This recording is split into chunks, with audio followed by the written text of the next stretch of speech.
Hello students, आज हम पढ़ेंगे इस वीडियो में दो स्तंभीय या दो खाने वाली रोकड़ बही में लेन देनों का लेखा किस प्रकार से हम करते हैं। तो मैंने क्वेश्चन लिया, क्वेश्चन नंबर 5 है इस बुक का, जिसमें आपको वर्ष 2019 के सितंबर माह के लेन देनों को द्विस्तंभीय रोकड़ बही में लिखिए।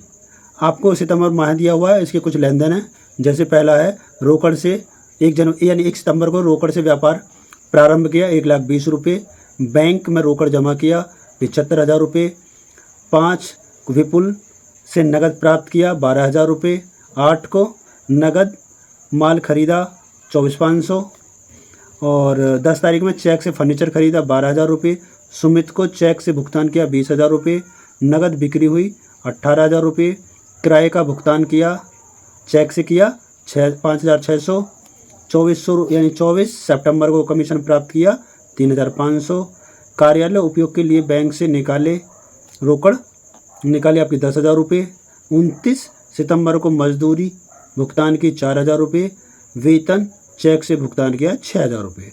इस तरीके से ट्रांजैक्शन हमें दी हुई हैं, इन्हें हमें द्विस्तंभीय रोकड़ बही में लिखना है। तो करते हैं, किस प्रकार करेंगे। फॉर्मेट मैंने बनाया हुआ है और 1 बाय 1 सभी को हम लिखते हुए चलेंगे।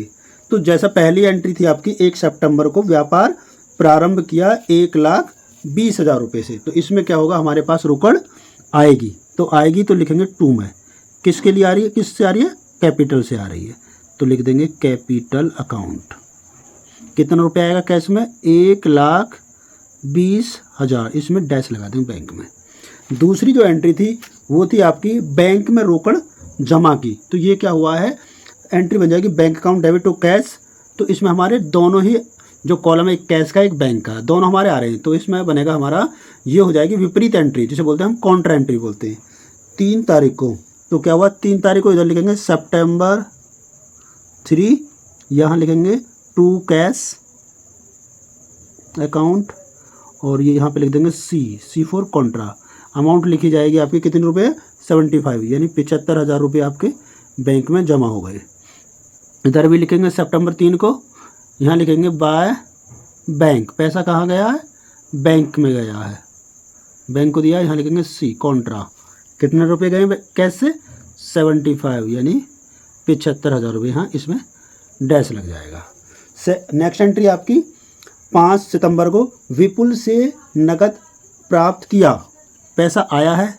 यहाँ लिख देंगे टू विपुल। कितनी तारीख थी, 5 सितंबर 5। तो हो जाएगा कितने रुपए प्राप्त किए हमने इससे 5 सितंबर को 12,000 रुपये। तो कैश में आ जाएगा 12,000 रुपये, इसमें लगा देंगे डैश। नेक्स्ट एंट्री है 8 को नगद माल खरीदा 24,500। तो क्या हुआ, पैसा जाएगा जब हम माल खरीदेंगे। तो ये हो जाएगा 8 सितंबर को लिखेंगे बाय परचेज अकाउंट और कैश जा रहा है हमारे पास है 24,500 डैश। इसके बाद नेक्स्ट एंट्री थी हमारी 10 सितंबर को, चेक से फर्नीचर खरीदा।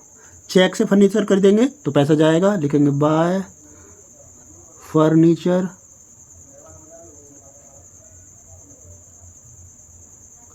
फर्नीचर अकाउंट हो जाएगा। चेक से खरीदा तो पैसा कहाँ से जाएगा, चेक से जाएगा। कितना, 12,000 रुपये और इसकी डेट है सितंबर 10। आगे बढ़ते हैं। सुमित को चेक से भुगतान किया, किसको, सुमित को। यहाँ पैसा जाएगा, डेट है इसकी 14 सितंबर 14 बाय सुमित। पैसा दिया है सुमित को, कहाँ से दिया है, बैंक से दिया। तो बैंक में आ जाएंगे आपके 20,000 रुपये। इसके बाद नेक्स्ट एंट्री है 17 को नगद बिक्री पैसा आएगा। तो लिखेंगे टू सेल्स और बिक्री आपकी 18,000 की,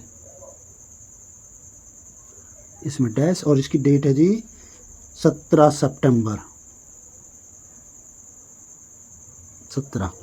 नेक्स्ट है 20 को किराए का भुगतान चेक से किया, पैसा गया सितंबर 20, लिखेंगे बाय रेंट अकाउंट और चेक से गया पैसा तो बैंक में लिखेंगे 5,600 रुपये। इसके बाद नेक्स्ट एंट्री है 24 को कमीशन प्राप्त किया, तो 24 को कमीशन प्राप्त किया, सितंबर 24 कमीशन को लिख देंगे टू कमीशन प्राप्त किया कितना 3,500 डैश। आगे कार्यालय उपयोग के लिए बैंक से रोकड़ निकाली, कार्यालय के लिए पैसा आया है कहाँ से, बैंक से, तो कैश हो जाएगा टू बैंक अकाउंट और यहाँ लिखेंगे कॉन्ट्रा मतलब सी, और पैसा आया है कैश आया है कितना 10,000 रुपये बैंक में डैश, और डेट है इसकी 26 सितंबर 26, यहाँ भी लिखेंगे सितंबर 26। यहाँ पैसा आया है तो डेबिट हो जाएगा आपका कैश अकाउंट, कम हुआ है ना बैंक, कैश अकाउंट यहाँ लिखेंगे सी, अमाउंट लिखेंगे बैंक में 10,000 रुपये। आगे नेक्स्ट डेट 29 सितंबर की, ये भी इधर ही आएगी, क्या है मजदूरी भुगतान की, सितंबर 29 लिखेंगे बाय वेजेस, मजदूरी मतलब वेजेस अकाउंट, कितना रुपया है 4,000 रुपये बैंक में डैश। उसके बाद है आपका वेतन चेक से भुगतान किया 30 तारीख को, सितंबर 30 लिखेंगे बाय सैलरी, वेतन सैलरी अकाउंट, कितना रुपया दिया बैंक से 6,000 रुपये। ये हो गया हमारा। अब हमने एंट्री सारी लिख ली है, अब हमें क्या करना है इन दोनों साइडों का टोटल करना। बैंक का अलग करेंगे, देखो यहाँ से हम धीरे धीरे एक एक का करते हैं 1 बाय 1। तो हम क्या कर लेते हैं, पहले यहाँ लाइन खींच लेंगे, एक ही लाइन में खींचेंगे सीधा, अलग अलग नहीं ऊपर नीचे का, इधर कम है इधर ज़्यादा तो इधर नीचे, इधर एक ही लाइन में खींचते हैं, डबल लाइन खींचेंगे नीचे। इसका मतलब होता है जब 2 लाइन खींच देते हैं तो इसका मतलब हो जाता है इनका योग हो गया है। तो इधर से डेबिट वाले कॉलम का बैंक का करेंगे तो ये 75 आ जाएगा पूरा हमारा, इधर कोई और अमाउंट है ही नहीं, और जो इधर आएगा वो भी यही आएगा 75,000। कहने का मतलब ये जो ज़्यादा होता है वो करेंगे हम। अब इधर का अगर हम टोटल करें, यहाँ अलग कर लेते हैं, देखो ज़रा यहाँ पे हम करते हैं टोटल इसका, तो ये आएगा आपका जी 0 0 2 है, और ये सैकड़ा में हमारा 6 है, और अब आ जाते हैं हम हज़ार की तरफ, तो 2 और 5 7 7 और 6 13 का 3 1 कैरी, और उसके बाद 1 और 2 3 3 और 1 4 और 1 5, और ये हो जाएगा 75,000 में से माइनस कर लेंगे इन्हें, तो बचेगा 0 0 4, और ये हो गया 4 में से 1 माइनस करेंगे 1, और ये हो जाएगा आपका 7 में से 5 घटाएंगे 2, 21,400। तो इसका जो बैलेंस शीट आ जाएगा 21,400 आ जाएगा किसका, बैंक का, बाय बैलेंस CD। तो बैंक वाले कॉलम में लिख देंगे 21,400, ठीक है।